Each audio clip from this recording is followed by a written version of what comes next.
someone isn't just a woman that's 50. They've got a whole other range of things they're doing, the way they're engaging with communications. Do they prefer in-app messages? Do they prefer push? Do they open more emails? Tailoring what they receive based on their behavioural habits.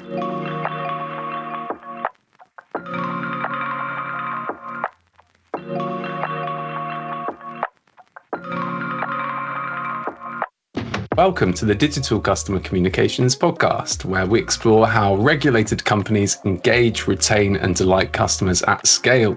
Today, we're joined by Brooke Day, Head of Brand and Communications at PensionBee. With over a decade of experience in content marketing and digital engagement, Brooke shares how PensionBee uses communications to engage customers throughout their pension journeys. Hi, Brooke. Hi, Sam. Pensions are long-term investments. We're not talking about popping down to the shop to get a carton of milk. How do you maintain ongoing engagement throughout that lifetime over such an extended period? Yeah, you're right. It's so different to anything else I've ever worked on as a product, because you're talking about potentially 50 to 80 years of someone's life, depending on when they join us as a customer. And for us, one of the biggest elements is education. So we're super lucky that we've got various different things that we can use to communicate with our customers. So we've got our blog and Pensions Explained, which live on our website. And we've also got some content in the app, which we serve up to our customers. We've got a podcast called the Pension Confident Podcast. We've got loads of video content on YouTube. And for us, it's super important to provide multi-format content and give customers the content they want where they need it. So as I mentioned, whether they're reading and discovering us and engaging with their pension balance through the app, we've got communications there to support them. Whether they're on our website and discovering us that way, we've got communications there to support them. And then obviously, we email them regularly at different points. So, when it's the tax year coming up, we focus a lot on our self-employed customers and helping them understand why it's important to make the most of your annual allowance at that point and what you can do. Recently, we've got something going on with our over 50 customers, which is our Try It Out campaign, helping them understand why PensionBee, so they can use and learn about our product without actually having to sign up. So yeah, like I said, whether someone's joining for the first time because they've just joined a workplace pension and they've moved jobs, or they're at that drawdown point, there are so many different ways we need to communicate and support them. So it's a lifetime of engagement and touch points. That already sounds incredibly complex. When it comes to managing and measuring engagement, what kind of metrics or indicators do you use to do that? Yeah, I guess like many businesses, there are the usual, I'm going to call them vanity metrics, which help us understand on a granular level how our communications are performing. So that could be things like unique views to blogs or watch through rates on our videos. But we try to, weave this all together to create a more holistic view of what's going on. So we rely a lot on customer testimonials. We feature them in our above the line campaigns, for example. So that's one touch point. We look at our Trustpilot scores, I think 4.6 or 4.7 out of 5. We look at our NPS scores, and all of this helps us understand at a greater level our customer retention score, which is one of the key business metrics we look at, because we want to understand all of the different factors at play. It's helpful to understand how a blog's performing, but that's not really helping us understand the quality of our communications more broadly. And since the introduction of Consumer Duty, we also do a lot to test our communication. So we've got a monthly working group, and we pick different things like podcasts or videos or emails, blogs, and we test understanding of that content. We put it out to our honeymakers. So that's our UX community who have signed up to test the different things that we're putting out there, because we think it's really important to understand. We think you understand, and there's a rigorous approval process internally, but then do you actually understand what we've put out there? So yeah, there's some of the things we look at to try and understand how good our communications are. And you mentioned Consumer Duty there. Obviously, anyone in financial services knows what Consumer Duty is.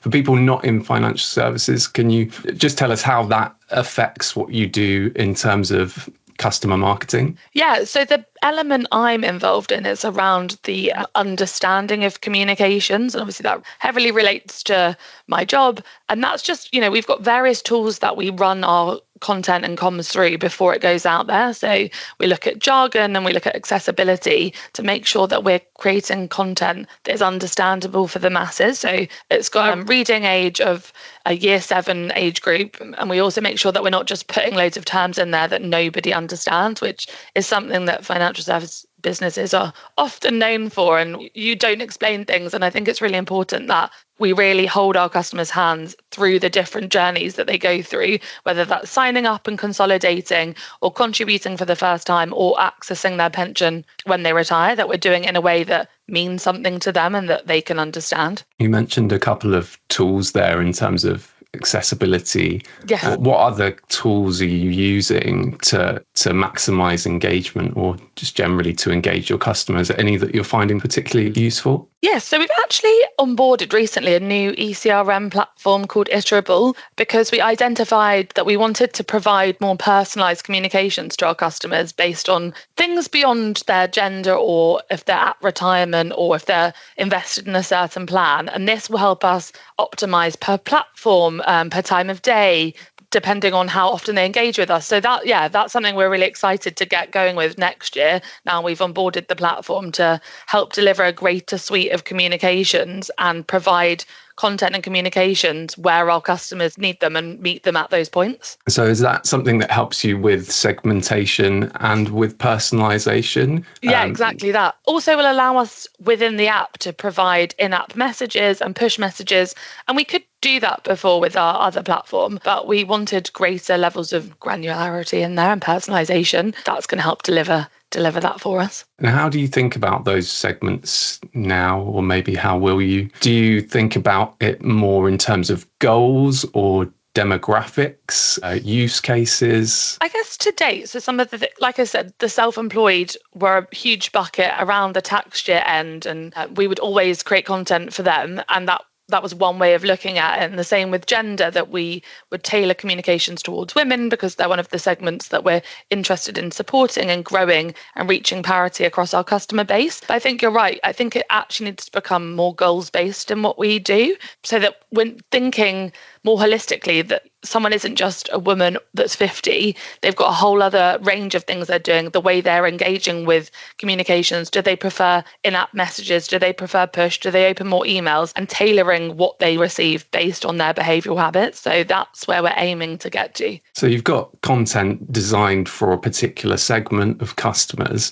You've then got so many channels today, especially digital channels, that you have to roll this content out over. How do you ensure that you're customizing content per channel, but also maintaining that brand consistency? Yeah, so I think our podcast is a great way of looking at, the output, if we're thinking purely, is just audio, but then, people don't necessarily all want to consume it as an audio end product. So there's transcripts of that audio, then there's videos, and there's the long form video in its entirety, which will go on YouTube, but then some people don't even want that level of 30 minutes of time. They want social snippets of that. So we work internally together as a brand and comms team to really maximize what will work on each channel and what messages people are interested in, and make sure that, for example, we've really grown our TikTok in the last few years, and we tried to start everything with a really good hook from the audio. So it's retrospectively watching back what we've created and working out where that would best land and how that message would best land there. So yeah, it's definitely a team process that we go through together. Can you talk a little bit more about the TikTok growth? You're probably one of the first pension providers to be on TikTok in a big way and to say, we're going to make this a big channel.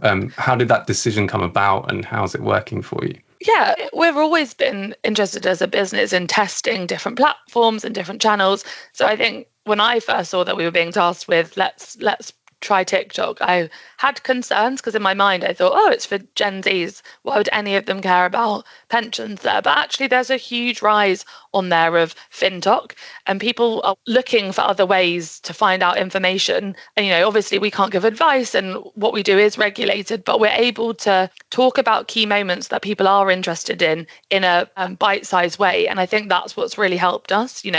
we ask the same regular questions from our podcast, but we also tackle things that are in the news. So state pension content does really well for us. We've got a monthly series where we talk about pension performance and what's going on in the industry. And I think it surprised us, not only how well that's done and the viral moments that we've had. We do still also lean into trending sounds, for example. We've got various bits like that. And it's a fun platform, and we haven't, we lean into why TikTok is good, and we don't try and make it boring and stagnant. We inject the TikTok element into it. But yeah, actually, I think what surprised us the most is how much older the audience is on there for us compared to, I guess, what our assumptions might have been. So I think that's been the most interesting thing, that we see a much older audience on there engaging with our content. Yeah. Can you talk a little bit about the resourcing element of that? So you start on a new channel. Yes. How much resource did you decide to apply initially? How much resource do you have now? Do you have a team of 10? No. What are we looking at? So I guess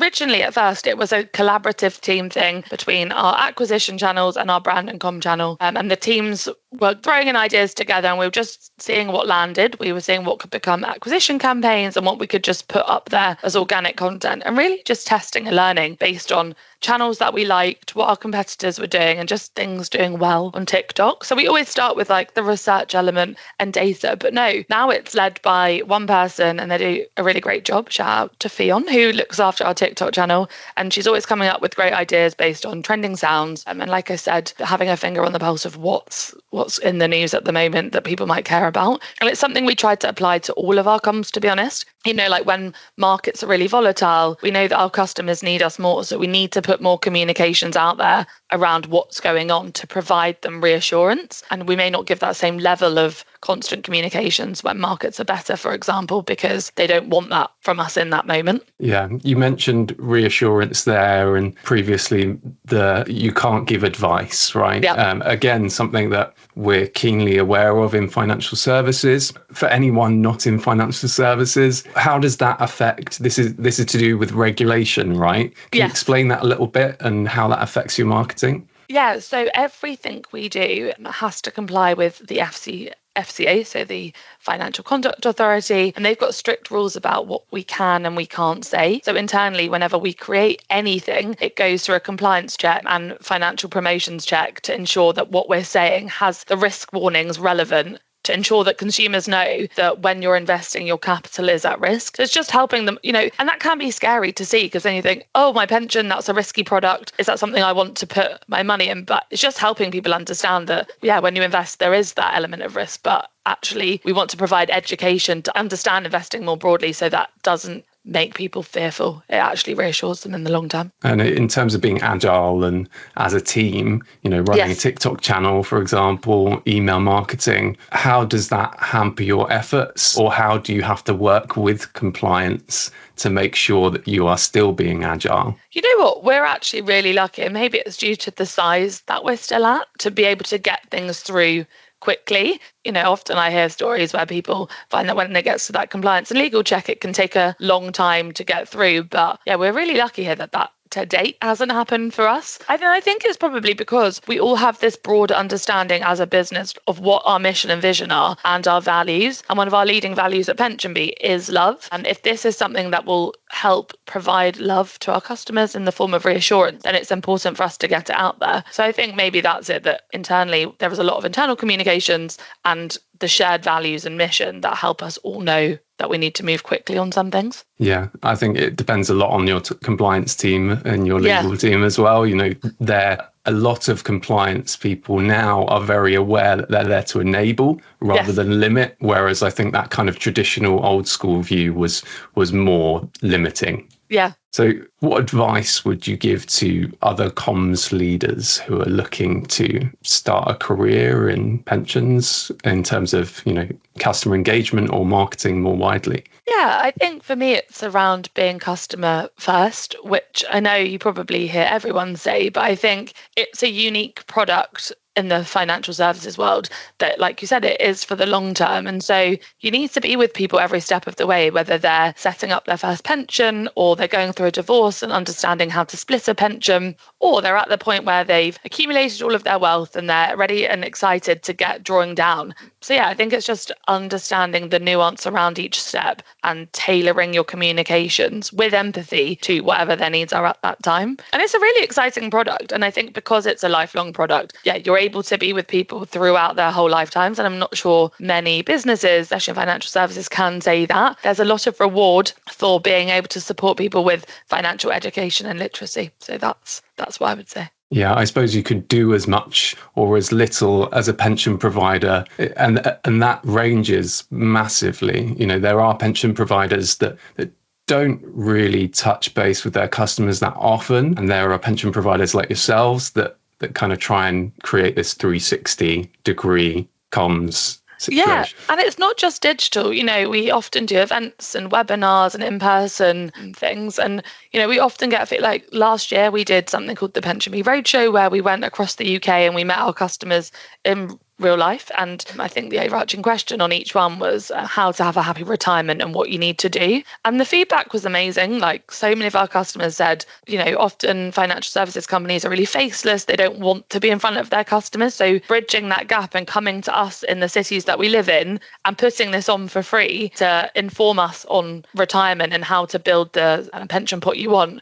it kind of surprised me how much that was appreciated. So yeah, we're often trying things out and seeing what lands and what works. And we're really open to customer feedback, whether that's the communications that we put out, like I said, we test that, or whether it's our pension plans. You know, we often get our customers to review those and share their feedback and iterate our plans and our offering based on that. So I think it's just establishing a long-term relationship with your customer and not being afraid to ask for feedback and actually action that. And one last question, I know we need to let you go. Does that come back to your values, do you think? How important are those values? You mentioned those earlier in setting a course for how you interact with your customers. Yeah, definitely. I think every single team at PensionBee knows what the values are. They know what the mission is and they know what the vision is. And I think that's actually quite rare in companies nowadays for people to know off the top of their head what those are. It drives everything that we do here, especially, as I said, the value of love. And I think having that compassion and empathy for people going